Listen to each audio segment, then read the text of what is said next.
everyone, and welcome to the Nobody Asked podcast. It's Fifi here, bringing you the opinions that nobody asked for. And for this episode's uncalled for opinion, I've called on my guest again, the lovely Ivy. And today we'll be opinionating about reality TV shows. Now, reality TV shows, we don't watch that many. It's pretty limited in how much, so I guess we will start off with that. But I think we still have some valid observations. Because even if we don't watch a lot of it, the ones that we do watch, we watch the hell out of them. Oh, yeah, that was like when MasterChef was the gateway drug. Oh, true, MasterChef. I totally forgot that we were like binged MasterChef. We were so hooked onto MasterChef up until George Calombaris started not paying his employees, and then we went, And then he bashed that guy at that point. Yeah, he didn't bash him, he assaulted him. Allegedly. Oh, no, there's video footage. I've seen it. I totally forgot about MasterChef. But the recent ones that we've been watching, we've been watching a lot of RuPaul's Drag Race. And it's not about cars. It's not about cars. It's about a bunch of men who like shoving their weenies up their bums. Well, I mean, I'm not wrong. Drag queens. It's about drag queens. It's about drag queens, yes. And I've also watched a lot of Terrace House, which is like a Japanese TV show. Have you watched Terrace House? I've seen bits. Yeah. I mean, it's very Japanese. And I think we can use the example of Terrace House because it's a really, really good example for what we kind of want to say today. So there's the basic premise of it is like there are 6 strangers, there's like 3 boys and 3 girls. They all live in the house together, and the show basically like documents their daily life. Like, what do they do? It's kind of like Big Brother, but they don't get sequestered into the house. Like, they can go out. They're allowed to live their normal lives. They just have to interact with these 5 other strangers. Yeah. And it's a lot of people would say it's just about career progression. Yes. There's the element of like, oh, relationship, like maybe we're going to date. I came to Terrace House for one reason and one reason only, and that is to find pussy. And everyone goes, this wanker. But yeah, like the most interesting part of Terrace House is that at the beginning of the show, there's like a claim that says like, oh, there's no script at all. All we provide to them is like this house. We give them cars. That's all. There's no script at all. It's not 100. They never say that it's 100% real, but it's very like, yeah, there's no script. And another factor of it is they record for like a week. Like the series works in like a week by week, and that's whittled down to like half an hour. Yeah. Or less, because they also have a commentator panel, which is very, very Japanese, where they have like these, I guess, celebrity or like talent, as they call them in Japan, just talk about what has happened, and like it's like kind of comedy. They have their opinions. They criticize what they've seen that week, and so that's the like it's a really, really, really basic reality TV show format, I think. And Drag Race is similar, except it's just in a competition. Yeah, a competition setting. So there's more stakes. We know the gays; they're dramatic as fuck. So. Sure. Oh my god. Mm-hmm. Yeah. So keep that example in mind as we kind of assess the reality TV show and maybe misconceptions about it and problems that we've seen in watching these TV shows.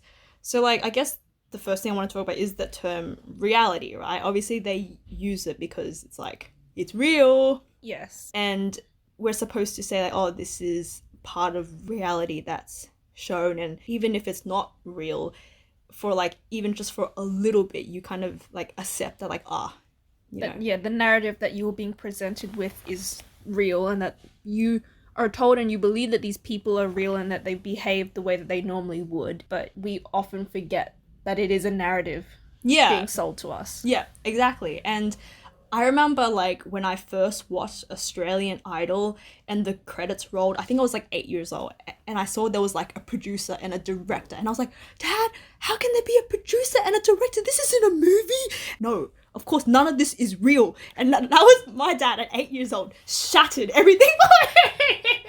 Just, you can never see anything the same. Anytime you see a producer and director, it's just not real. It's not real. But I mean, like, I'm sure that's not what Dad was trying to do, but he's inadvertently taught me like a really important part. Like, yeah, there are people actually in charge of a narrative, creating something, and there are people who are making a conscious choice of showing you a constructed reality. Yes. In many, many ways. But even though that's the case, I don't necessarily think that stops it from being a reality TV show, right? Because what would we define a reality TV show being? What's the line between a scripted TV and a reality TV show? A lot of reality TV is scripted in quote marks, but is sold to you that it is not. Yeah.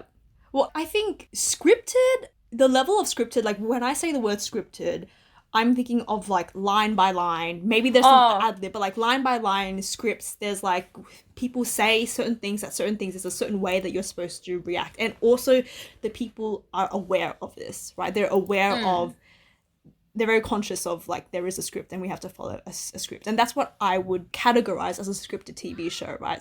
But there's obviously, like you said, there's different ways of scripting, right? You can do suggestions. Yes. Right? Why don't you go talk to this person? Or why don't you go talk to that person? Why don't you ask this person a specific question? Yeah. Can you ask them this? Why don't you guys sit here and have a conversation about this? Would you consider that tampering with the narrative too much to the point where it's not a reality TV show? Well, that's the producers and directors' jobs. Every single one of these shows has people behind the scenes who have to be able to push some sort of narrative or constructed reality. So it's if you were to watch a reality TV show and it was purely organic, like the way Terrace House is supposed to be sold to you, you would be so bored of it and no one would watch it because what's the point, right? People want juicy TV. And if there's no one behind the scenes to push that, then no one's getting paid. Yeah, exactly. And I think what I would consider as being still real, but an element of constructiveness is if there's still real and natural reactions. Yes. Obviously, yeah, you can tell someone to talk about this, but you can't control what they say about it. Yes. Or the manner that they say it. What their exact reaction is going to be, because I think even in real life, you get suggested to do things all the time, right? But you have control over how you say it, if you do it at all, really, right? So I think people who look down on shows that have a lot of suggestions and see that as ingenuous, I think I'm missing the point of. You have to understand that when you watch it, you have to understand that yes, this is a reality TV show and this is what happens all the time in reality TV. A lot of the suggestions that people on the show are usually given are to start drama or make good television. So you can't just expect or think that, yo, this bitch is crazy for asking that question or even bringing this thing up. It's all the producers and directors' idea, and people like to place blame on the people on the show. Yeah. And I think that brings us really, really well to the next point as well, because especially when watching Drag Race, but I've also seen it when reading comments about Terrace House, is when people are, often when they're portrayed in a bad light and they say, oh, but you can't blame the editing, right? Because their rationale is, how can you blame the editing when you said what you said? You said those words on TV. How can you say that you've been edited to say those things? And I think maybe it's a misconception about what editing means, or there's an underappreciation by how much your reaction and your ideas are actually influenced by what you were shown, and the extent to which the show tells you exactly how to feel. Right? Yes. It's similar to a movie as well. When you watch a sad part of the film and there's sad music going, there's intense close-up shots, you are supposed to be sad. The director is telling you, be sad. I want you to feel sad. Yeah, exactly. And just because it's a reality TV show, it doesn't mean that they don't do that. They absolutely do that. They tell you, I want you to hate this person and like this person. Exactly. And when you're watching Drag Race and you hear their sound, someone's being shady. That was It's also in the opposite sense that not giving a villain edit, but giving a hero edit. that's what they did to Jinx. Yes, exactly. Jinx said just as many awful things back to Roxy as Roxy said to her, but they edited it all out because they wanted Jinx to win. Yes, exactly. And there's like a lot of things to editing when we're talking about editing as well, because it's not just like cutting and changing audio. Like that's like a big part of it. I think that's what most people think of. It's like, no, they are not changing what you say. That's not what we mean by you're being edited badly, right? Because there's a whole timeline, there's a whole like contextual changes as well. Things can be moved around. For example, interview spots, like you can get sound bites where people say interview things. Or just like clips. Someone could say, I don't like this. Yeah. And then they will change the context that they've said it in so that it might be an attack on someone or something else. Yes, exactly. And an example of a timeline change was in season 7.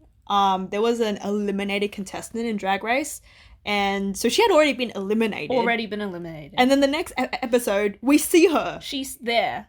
And it's not because that episode was when they brought the eliminated queens back. If she was like at the beginning of the day, beginning of the episode. Yeah, so that means that like that portion they filmed was filmed before she had left, but it fit the narrative. Like they were talking about something that fit that episode that day. So like you can see how it's not fake. Like, yeah, these things actually happen, but the time and context that they happen can also influence your reaction. Because I don't remember exactly what that talk was about. But for example, if they were already talking shit that day, and then later on in the episode during the challenges they were talking shit, and then there's some like dramatic face off in like the lip sync at the end, like it's clearly a narrative that's being told to you. And like if it happened like 3 days ago, then it's like, well, that's kind of like old news, like it's not as dramatic, right? But I don't feel that is necessarily disingenuous, because then you're giving me a better product in the end if you do it that way. I don't feel necessarily cheated. Also, it's like RuPaul talks about on his podcast with Michelle, him putting on his producer hat when Pearl disrespects him, and him really wanting to kick Pearl off the show, but him going, no, Pearl will get me views. I will make a lot of money from this person. Therefore, I will keep them. So it's so very structured, reality TV. And a lot of viewers and fans have to recognize this and stop, just taking everything at face value, because it runs so much deeper than that. Yeah. And another really big thing, especially that's used in Drag Race, is music. The music. And or like the sound effects in general. Again, we talked about the shade button, and then there's laughing. Yeah. So like talent show, All Stars 5. Yeah. Derek's performance. If the editors had put in clips of the audience laughing their asses off at Derek's performance, all these gays would have eaten it up. They would have gone, oh my gosh, Derek Barry, she is amazing. She deserves to be here in All Stars 5. But they put in all these really sneaky, snarky, like awkward shots of the audience, like not into it. Oh my god, that reminds me of the comedy challenge in season 6 where the producers handed out knitting needles to the audience, and they were like, alright guys, everybody start knitting. And then they put the knitting in Laganja's set. Alright, put your lighters up. Laganja's in the house, y'all.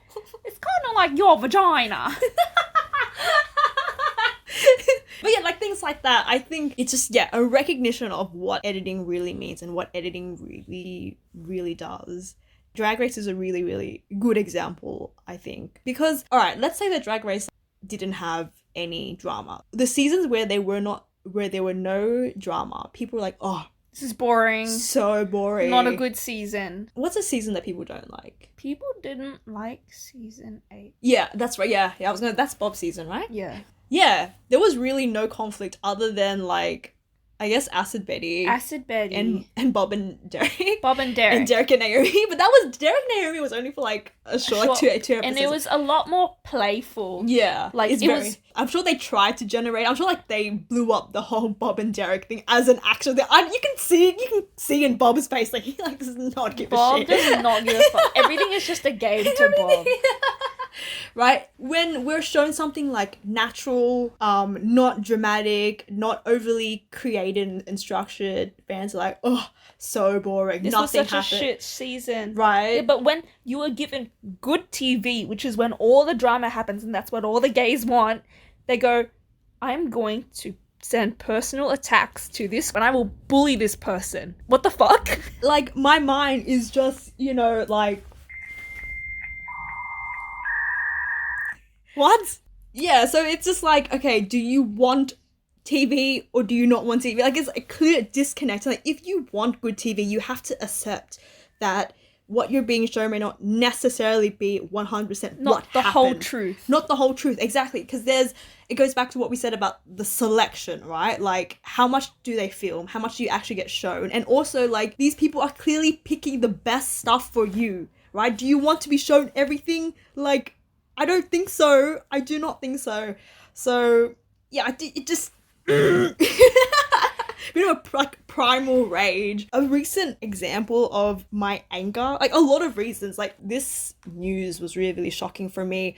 But going back to the terrace house, so we talked about terrace house at the beginning, and I wanted to do that because it brings it back to everything in regards to editing, what is reality, and also fan reaction, right? So terrace house, people like it because it appears real, right? It's not over dramatic as much as I would say Drag Race in comparison. Definitely. Like there is obviously really, really dramatic and fight moments, but it appears more organic in many quotation marks. And that's why people like it, and I think that's a testament to their story manipulation. Like, props to them. They managed to try to tell an organic story in a way that's clearly constructed. Yeah, they've sold the product that they want to sell, and it sells well. Yeah. So the incident that I want to talk about was a house member on this year's season of Terrace House called Hannah. And she, on the show, she was portrayed quite badly near the end of the season, and unfortunately when she left the house after they finished filming, she had committed suicide because of a lot of the hate that was being directed to her. And she was really young. I think she was 21 or 22.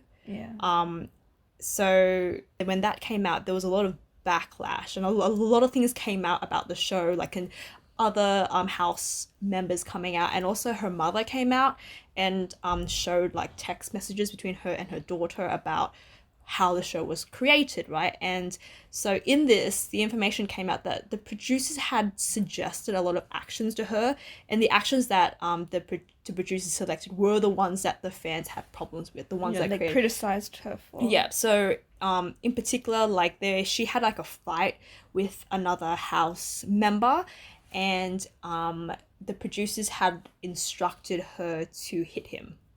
Oh. Yeah, but she actually didn't do that because she didn't want to do that. Yeah. So she like hit the hat off his head. Yeah. Right? But that it was taken really, really, really badly. I remember the day that episode came out, like Reddit was oh no. Reddit was insane. She was like, I can't stand Hannah, she's such a bitch, get her off the fucking show, things like that. And I was just like, oh, I don't know about this. And not only was that, but she was also, I saw on her Instagram story that she was reading all of these. She was going through all of it. Yeah, Wasn't she responding? Yeah, and she was responding to something. She was like screenshotting stuff and responding to them on her Instagram story. Like, this is, I'm not saying that this is her fault at all, but it definitely incentivizes the people who are hating on her to continue doing it because they know that she's seeing it. Yeah.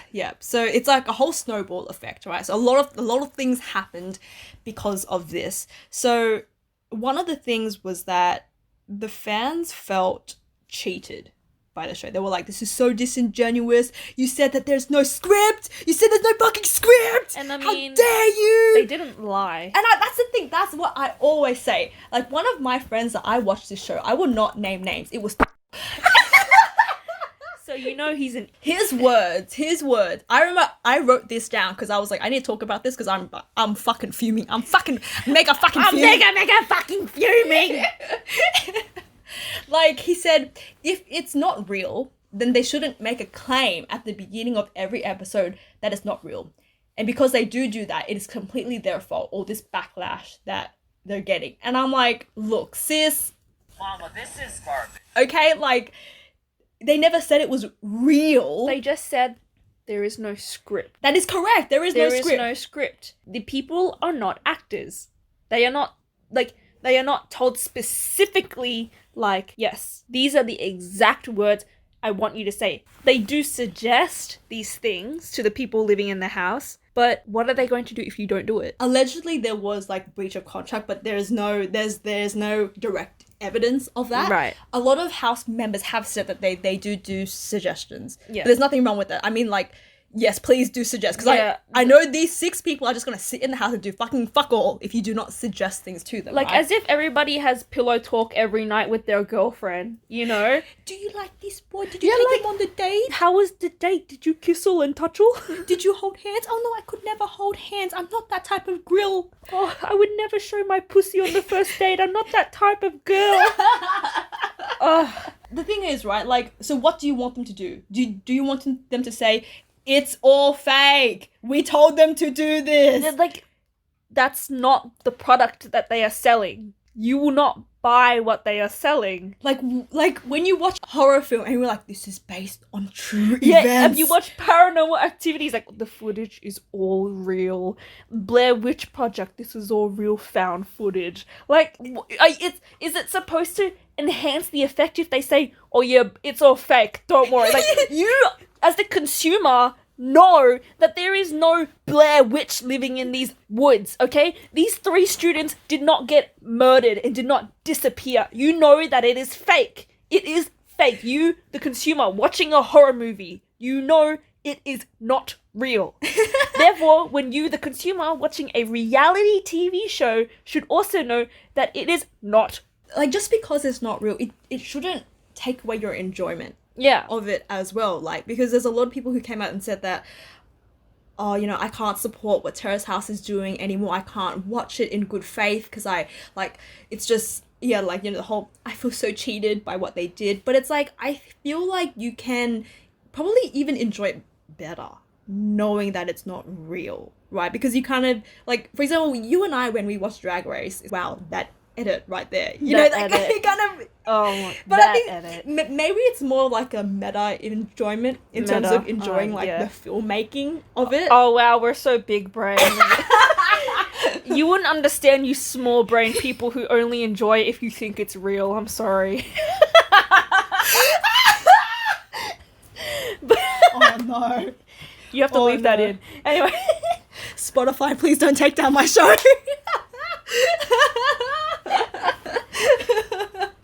Oh my god.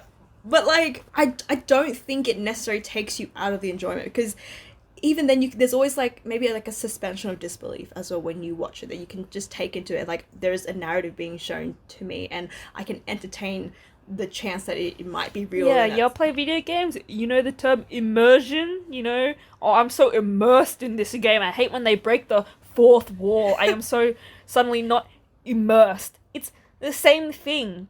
You are engaging in a narrative that is being sold as real life. I think for a lot of people that I talk to, it's kind of like, if it's fake, you may as well just be watching a TV show. But that's like not the case as well, because you also want a simulation of reality. You want a simulation of reality. Right? Like, if you look at it this way, these people, like, obviously everyone on a reality TV show is cast. Yes. Right? They pick certain tropes, they pick certain characters. When you meet cast members, like, the producers already know what type of person that person is going to be, right? What storyline they're going to have. Like, people on reality TV shows have storylines, they have character arcs, they have, like, a character development. Yes. Right? And you know that, like, that's not necessarily real, because it's like filmed in like 2 weeks. How can this person have like a like a big brain realization of, like, I'm so sorry I stabbed your mother in the liver and I stole it. Here, have it back. I'm so sorry. Now everyone will love me.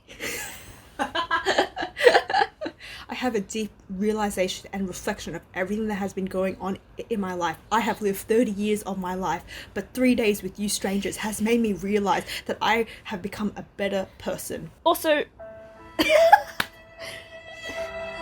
why not, bro? You're too drunk. You're too drunk to drive. No, okay. I also just want to say, like, viewer responsibility.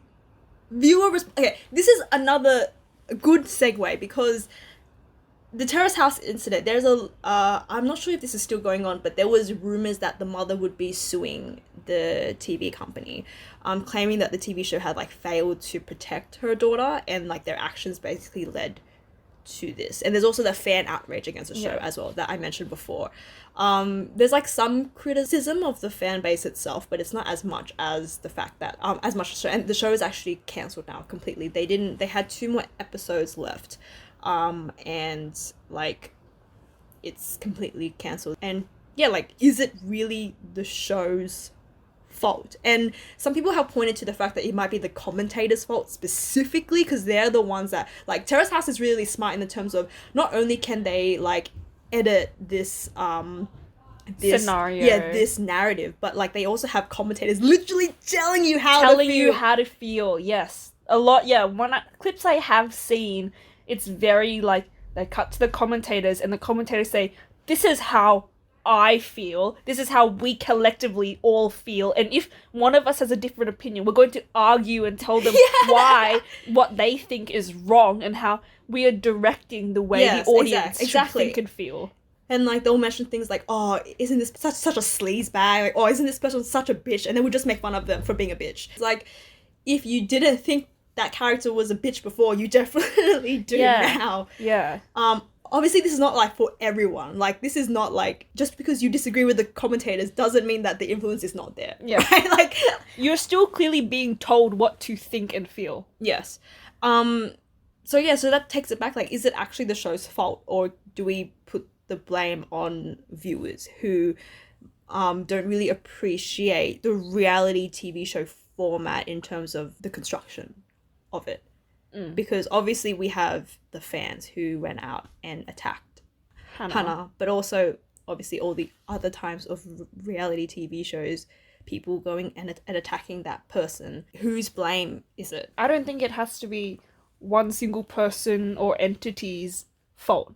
It can be a shared fault. And I do think, it wasn't fair of the producers and directors to suggest very negative things to Hannah, because they know the narrative that they were setting up for her.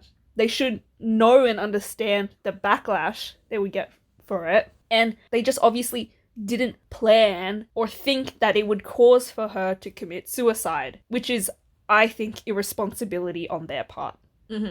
But also, the fans should never, no one should ever go out of their way to personally attack these people on a TV show. Not only that, it's just, if you're going to attack them, like, why would you base it on something that's like, you don't know them, and just because, and that's the thing that comes back with the reality TV show. People watch a reality TV show and think they know your entire life story. Yes. And even if you don't appreciate the construction, or if you don't really think that has an effect, you're watching half an hour of content and they film for 1 whole week. You've been given half an hour of a week's worth of footage. They fucking film these people sleep, bro. Like, jeez.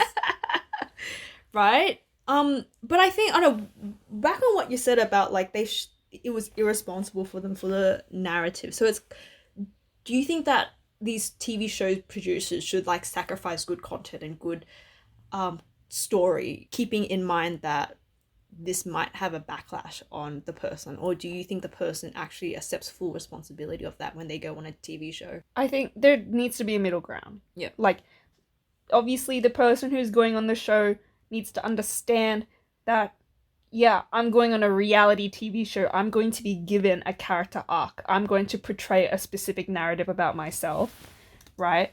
But the producers also have to understand, the safety of the people that they've put on their show. I understand that a producer wants to make money off of the show and these people, but no one should have to sacrifice their well-being, especially to that extent. That's like fucking insane. To kill yourself because of what, these people told you to do. That's just not okay. Yeah, so there needs to be a lot more communication. Yeah. Which is clearly not happening. Yeah. I don't know the full extent of, like, their contract, of whether or not, like, they could refuse directions, like, they could refuse suggestions. Because I know on Drag Race, a lot of the queens that have come out and said that, like, the interview chairs, like, if you did not give them the soundbite that they were looking for, they would not let you leave.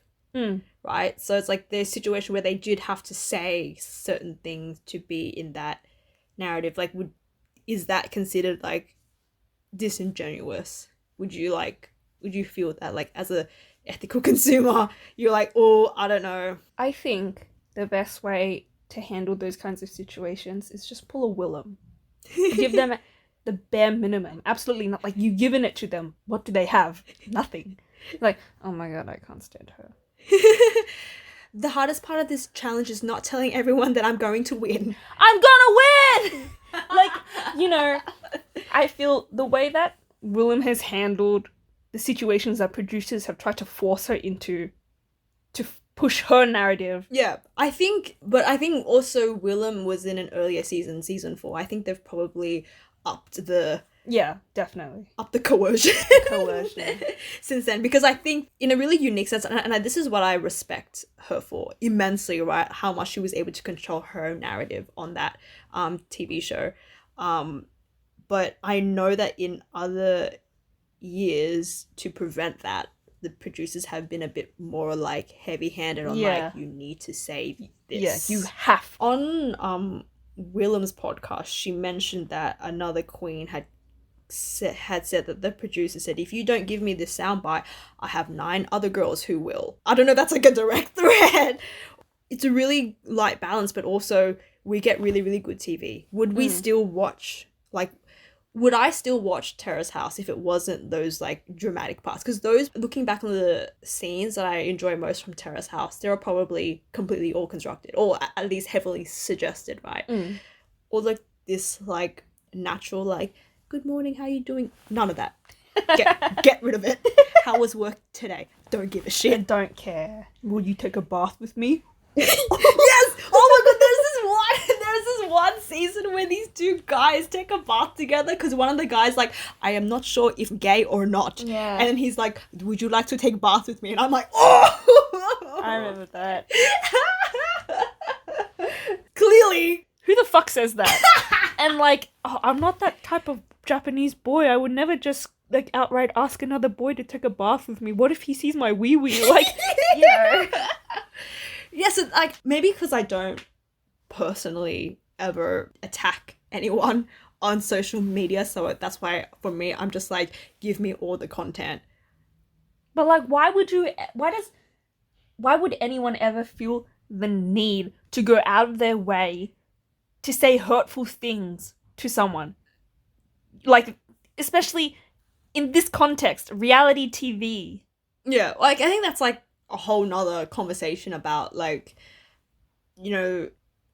not to, like, put people down. It's an essence of critical thinking, right? Looking beyond what you see and asking yourself whether or not what has gone on behind it, the construction of it. And it's not even just, like, reality TV shows. It's TV shows, movies in general, right? Like, even things like documentaries. Documentaries are still sending you a message. No one makes a documentary about a true thing without telling you what to feel about this true thing. Yes, they want you to feel and think a specific way about the subject. Exactly, right. Like, if I'm watching a nature documentary about global warming, and there's, like, a polar bear and he's drowning. Yeah, like, you watch a David Attenborough documentary and you will watch it from the seal's perspective or the polar bear's perspective. Do I feel bad that the seal's babies are being eaten, or do I feel bad that the polar bears are starving? Yes, exactly. Like, it's a documentary. It happened what happened, but it's clearly a fucking story. Like, why is the seal being given a character? Like, you know what I Things like that, like, and I think that can also be taken, maybe this is another conversation, but like the news, the media as well, you know, like if you can apply that to documentaries, you can also apply that thinking to the news in general. You are being told something and there are certain things that are being left out, or it might not even be overt choice. It could just be like a subconscious, like we all have like our biases. We all have our opinions, and as much as we can try to be unbiased and as much as we can try to not let those opinions affect us, like we don't know, because that's our subconscious thinking, right? So just appreciating that whatever we read is like may not be 100% whatever we consume, everything that we consume. Bro, I hated David Attenborough's character arc this documentary. Where's the character development? Just tired of this old white dude. I'm gonna send him hate mail.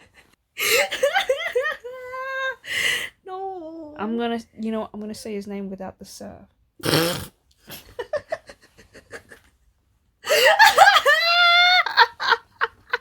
What the fuck? When will I finally get the character arc that he actually hates the earth and all animals? I'm waiting for it. It's been like 50 years. Where's the David Attenborough villain edit? I am sick of this like beluga whale villain arc. Give me the David Attenborough villain arc. Give me the I want a clip of David Attenborough spearing a polar bear through the head. I don't care if it's green screen. Give me that constructed reality. That's what I want. But they could show David Attenborough beating the living hell Oh my god, where is this going? out of a monkey. And I will know because I am human. Right. You can show me a... Donkey Kong says trans rights, you can't beat him up. No, you can show me a clip of David Attenborough beating up a trans... No! Stop it! Stop! No. Okay. I am a consumer with critical thinking who can appreciate meta-narrative. Anyways, what I'm saying is that I understand that the media I am being presented with may not necessarily be real, may be constructed, suggested, or biased. That is how we should be looking at everything we consume now. Because this is the age of what? Misinformation. Give it up for misinformation. Bring it to the runway. Runway. Runway. She's been feuding with Miss Fake News. What the fuck is going on in here on this day? But yeah, that is basically it. When you make your own opinion, of course it's going to be influenced by the things that are given to you, but don't just go, oh yes, my opinion now. You know, this is the narrative we give you and the opinion we want you to have. Okay? Honey, it's time for your 4 a.m. daily opinion changing. Yes, honey. I will now send hate to Roxy Andrews with 3 X's. Basically, reality TV shows, just, you can still enjoy it. I think there's nothing, I love reality TV we love reality TV, but we also understand that it is not the whole truth. It's my opinion. It's my opinion! Please don't attack us on Instagram. No, please do. Send me personal hate and you're proving my point. And Anyway, thank you for tuning in to the Nobody Asked podcast and for our unasked for opinions on reality TV shows. Thank you again for Ivy for coming and talking to me about absolutely fucking nothing. As usual. Bro, that's reality TV. Oh my, really do be reality TV show. I have this entire outline to suggest for you the things to say, and now I have constructed this reality in which we naturally talk about this. Wow. And that's on what, guys? Period. Anyways, hope you couldn't hear our dad sneezing really loudly in the background in the last like 30 seconds. We're moving house right now and it's just a whole mess. Yo, are you doxing us? Oh! Oh, you absolute bumbling buffoon. Anyway, Ivy, where can people find you and send you hate on Instagram? It is at aiv.ia. I don't know how to say it honestly. aiv.ia. Aivy. How do you explain it to people that like ask for your Instagram? I just show them. I pull up my phone and I go, here's my Instagram. I will link it in the description wherever you are listening to this podcast, hopefully, otherwise I will forget and dong.